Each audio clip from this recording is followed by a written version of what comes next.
mandate was to reinvent fighting in Prince of Persia. And not only Prince of Persia, but also how fighting was approached in action-adventure games in general.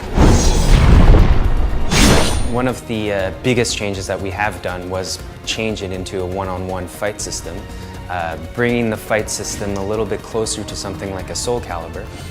Yeah, with the new Prince of Persia, the way combat and acrobatics are related is quite different from the previous games. In the previous games, they were a lot more interlocked, where you could be doing acrobatics during the combat, essentially, and that it worked into the combat and then continue on and essentially just even run away from combats in the previous game.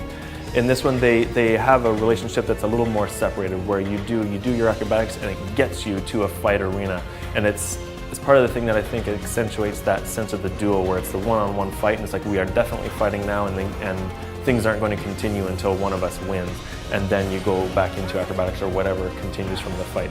So there are clearly the fight is acrobatic, but you're not doing grip falls, co-op jumps, that kind of thing while you're doing combat.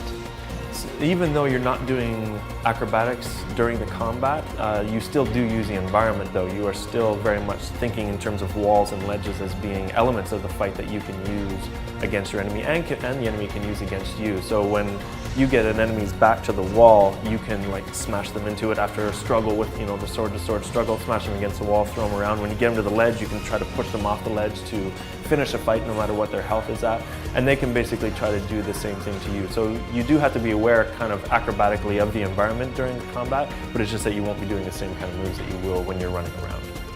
Your sword is your main attack, basically. It's one of the most efficient, it has the most regular damage, and so on. It's one of the easiest attacks to use, but it's also the ones that could be the most countered. The enemy will be able to avoid the attack if it was just slightly out of range and try to counterattack you at that point. And the enemy will also be able to deflect your sword attacks. Then you have the Elika attacks, which are your more magic-based attack. You have a slightly longer range with the Elika attacks as well. They take a little bit more time to perform, so they leave you open to to the enemy's own attacks while strafing around each other. But they won't make as much damage as the sword. Then you got these two other buttons, which is basically what we call the acrobatic button, which is the same button you would use in acrobatics to jump, and which allows you to do quick steps while you're in strafe, and also allows you to jump onto your enemy while you're within attack range. And then the lift button, which is the gauntlet button, basically. So you come in and you change states enemy again, basically, and you lift the enemy into the air and you get to juggle them for a few hits. And basically we focused on a couple of key moments, a lot of these little quick time event type sequences. They've evolved a lot as we've gone through playtest and so on, to give you these forced opportunities to react in certain situations, and that would also change your strategy, because the strategy is pretty basic. At least if you go in defensively, you just block most of the time.